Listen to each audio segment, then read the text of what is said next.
ଥଣ୍ଡା ହେଲାଣି ମତେ ଇଏ ଥଣ୍ଡା ହେବା ଚା କଲ ଚିନ୍ତା କଲେ ଖାଲି ମିଳିବ କି ଆସି ସେଇ ଅପୂର୍ବ ଧନ କାଳର କୁଟିଳ ଗତିର ଜୀବନ ହୋଇଯିବ ସିନା ଲୀନ ସେଇ ରାଜ୍ୟ ଥିଲା ହୀରାଧର ନାମେ ହାଡ଼ି ଘର ସନ୍ତାନ ରାଜଦାଣ୍ଡ ସଫା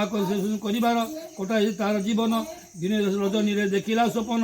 କିଏ ହୀରାଧର ତାର ପିତୃଗଣ ଆସି ରଜାଙ୍କ ପିତୃଗଣ ଆସି ଡାକନ୍ତି ବାବୁରେ ପିଣ୍ଡ ଦାନ ଦେଇ କର ମତେ ସ୍ୱର୍ଗବାସୀ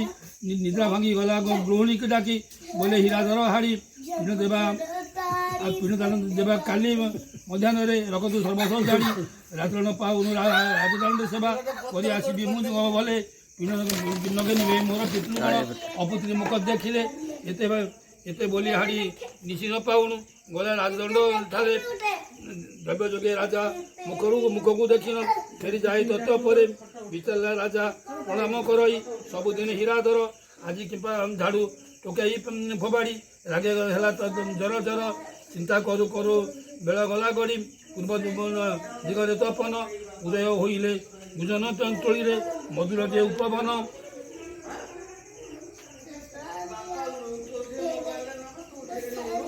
ରାଣୀକୁ ପୁଛିଲେ ଏହାର କାରଣ ମନ୍ତ୍ରୀକୁ କହିଲେ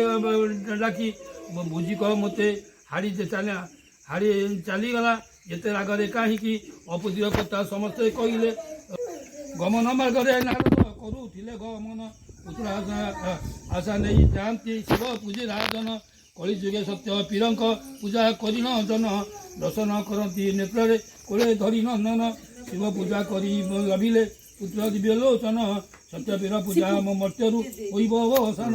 ବିଳମ୍ବନ କରି ବୈକୁଣ୍ଠର ମୁନି ଚିନ୍ତିଲେ ବିଚିତ୍ର ଏଇ ଫକୀର କଥା ମହେଶ ଅଟନ୍ତି ଆମର ପରା ଇଷ୍ଟ ଦେବତା ପୀର ପୂଜା କଲେ ହିନ୍ଦୁର ଧର୍ମ ହୋଇବ ନାଶ ପୂଜାଇ କହିଲେ ରାଜନ ପ୍ରଭୁ ସେ ହୃଷିକେଶ ତୃଷା ନିବାରଣ ଜଳକୁ ସର୍ବେ କରନ୍ତି ପାନ ଭିନ୍ନ ଭିନ୍ନ ନାମେ କହନ୍ତି ବିଭିନ୍ନ ଭାଷ ଜନମ ଯିଏ ଆଲା ସେଇ ଈଶ୍ୱର ସେଥିରେ ନାହିଁ ଭିନ୍ନ ସତ୍ୟପୀର ଯିଏ ମର୍ତ୍ତ୍ୟରେ କଲା ସେ ତ୍ରିଲୋଚନ ନ ଶୁଣିଲେ ରାଜା ଚଳିଲେ ଶିବ ପୂଜିବା ପାଇଁ ଫକୀର ବୋଲଇ ବାବୁରେ ଦିନେ ଚିନିକୁ ତୁଇ ଅନ୍ତର୍ଧାନ ହେଲେ ଠାକୁର ପୀର ଦେବକାମ୍ବର ରଜରାଣୀ ବେନି ପୂଜିଲେ ଶିବଙ୍କର ପୟର କେତେ ଦିନେ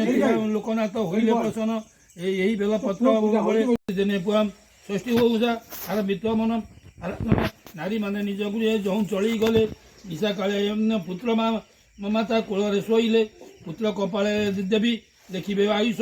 ଗୋପନରେ ରୋଜା ଗୃହେ କରନ୍ତି ଗମତି ବିଶେଷ ଏକାଳରେ ମାୟା କଲେ ତୁରିତେ କାହିଁ ଦେବୀ ରୋଜା ଗୃହେ କରୁଛ ଗମନ ମୁଆ ଦେଶ ଆୟୁଷକୁ ଲେଖିବ ଯତନ 12 ବର୍ଷରେ ପୁତ୍ର ବିବାହ ହୋଇବ ମଧୁ ଗୃହେ ବାଘ ଭକ୍ଷଣ କରିବ ତବ ଆଜ୍ଞା ଚିରଧାର୍ଯ୍ୟ କରି ଷଷ୍ଠୀ ଦେବୀ ରାଜପୁରେ ଚଳିଗଲେ ଏହି କଥା ଭାବି ଶୟନ କାଳରେ ପୁତ୍ର କପାଳେ ଲେଖିଲେ ମାୟା ବଳେ ଏତେ କଥା ଭଲେ ଉଚିତ ସମୟ ବିଦ୍ୟା ଅର୍ଜନ ଅସଶସ୍ତ୍ର ଯୁଦ୍ଧ ଶାସ୍ତ୍ର କହିଲା ନିପୁଣ 12 ବାଜିଲା ତାର ଶଙ୍ଖ ବାଦ୍ୟ ସ୍ୱର୍ଣ୍ଣ ଦେଖିଲା ତାହାର ସାଙ୍ଗ ବିବାହ ହୋଇ କରି ପାଲିକି ଚଢ଼ି ନ ଯାଏ ନେଇ ସଙ୍ଗେ ନାରୀ ମନେ ମନେ ରାଜପୁତ୍ର କଲା ବିଚାର କିମ୍ବା ବିବାହ ନ କରିଲେ ମୋ ଜନନୀ ପିଅର ରୋଷ କରି ମନେ ଶୁଏ କଲଙ୍କ ଉପରେ ଜଣେ ଡାକନ୍ତି ବାବୁ ଉପଗୁଣେ ତାର ପ୍ରକଟାନ୍ତର ନାହିଁ ନାମ ତାର ପଦ୍ମାବତୀ ରାଜପଟକରେ ହୋଇଛି ମିଳନ ହୋଇବ ସୁନ୍ଦର ଅତି ରଜାଙ୍କ ଆଦେଶ ପାଇ ବିପ୍ଳବର କଲେ ଶୀଘ୍ର ଗମନ ମହୋଦୟ ପ୍ରସ୍ତାବ ଦେଇନ କଲେ ବିବାହ ବିଧାନ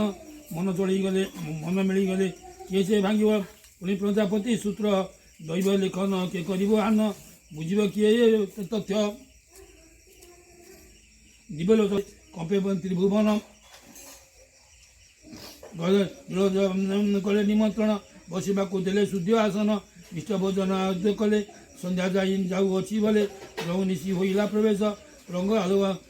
ଆଲୋକେ ସାଜିଲେ ବେଶ ଶୁଭ ଲଗ୍ନ ହୋଇଲା ପ୍ରବେଶ ପ୍ରଥମେ ବ୍ରଣ କଲେ ଈଶ ବେଦ ମନ୍ତ୍ର ପଢ଼ିଲେ ବ୍ରାହ୍ମଣ ରଜା କରିଲେ ଯେ କନ୍ୟାଦାନ ନାରାୟଣ ବୈକୁଣ୍ଠରେ ଥିଲେ ଗ୍ରହ ରୂପ ରୂପେ ପ୍ରବେଶିଲେ ବୋଲଇ କିଶ କଲ ରାଜନ କନ୍ୟାକୁ ବର ନୁହେଁ ଭାଜନ ଏହା କପାଳରେ ଅଛି ଲେଖା କାଲି କେହି କରିବେ ତାକୁ ରକ୍ଷା 12 ବର୍ଷ ବିବାହ ହୋଇବ ମଧୁ ଶଯ୍ୟାରେ ବାଘ ଖାଇବ ଶୁଣି ସବୁ ହୋଇଲେ ବିଷାଦ ରକ୍ଷା କରିବ ପ୍ରଭୁର ବାଦ ତୁମେ ଯାହା ପ୍ରଭୁ ତୁମେ ସାହା ପ୍ରଭୁ ନାରାୟଣ ଦୟାରେ ଯେ କର ହି ଜଣାଣ।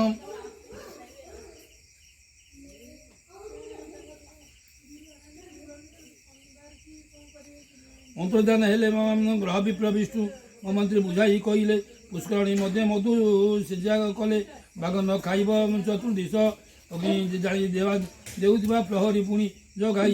କରି ଜନ ମିଲା ଜାଣିକ ଉଦରୁ ପୁତ୍ର ଧନ୍ୟ ନାରାୟଣ ଧନ୍ୟ ତୁମ ଗତି ଶ୍ରେଣୀ ପାଇଁ ସୂତ୍ର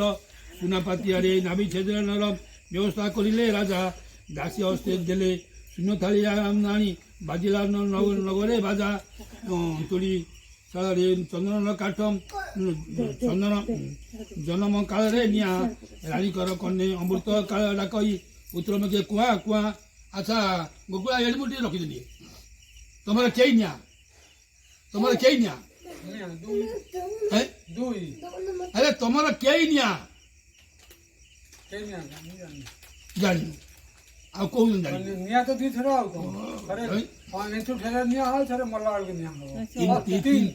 ତିନି ଏକ ଜନ୍ମ ଦୁଇ ବିବାହର ତିନି ମଲା ଆମର ଚାରି ବଡ଼ ତୋର କି ଆମର ଚାରି ଝିଅ ହଠାତ୍ ବେଳେ ବାବୁ ତମର କେହି ନିଆଁ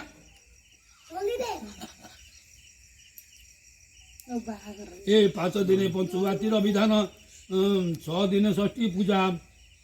କରିବା ପାଇଁ କି ନବର ମଧ୍ୟରେ ଲାଗିଗଲା କେତେ ସଜା ବ୍ରାହ୍ମଣ ପଣ୍ଡିତ ଡକାଇ ଗଣନା କଲେ ସତ୍ୟପୁର ପୂଜା କରିବା ପାଇଁ କି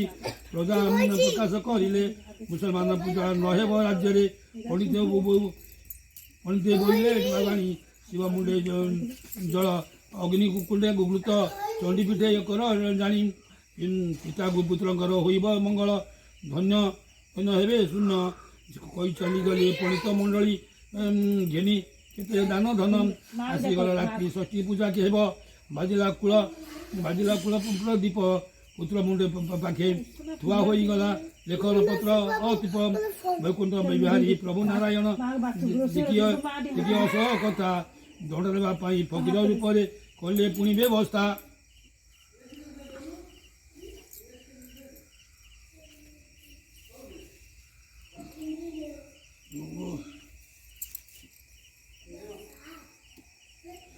ରାଜ୍ୟର ମଧ୍ୟରେ ଏକ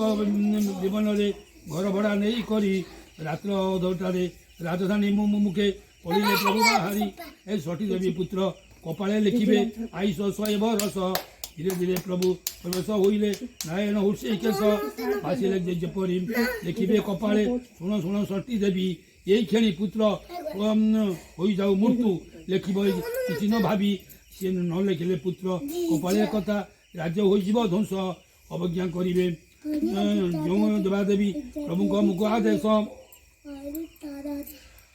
ମାତା କୋଳେ ପୁତ୍ର ଶୟନ କରିଛି ନକାନ୍ଧଇ ଆଉ ଥରେ କ୍ଷୀର ଦେବା ପାଇଁ ବକ୍ଷେ ଆଉ ଯାଇ ଦେଖିଲେ ତାଙ୍କ ନେତ୍ରରେ ଦାସୀଙ୍କୁ ଡାକିନ ବୋଇ ଲେଖ ବାଣୀ ଦେଖିଲୁ ପୁତ୍ର ବଦନ ପ୍ରାଣ ନାହିଁ।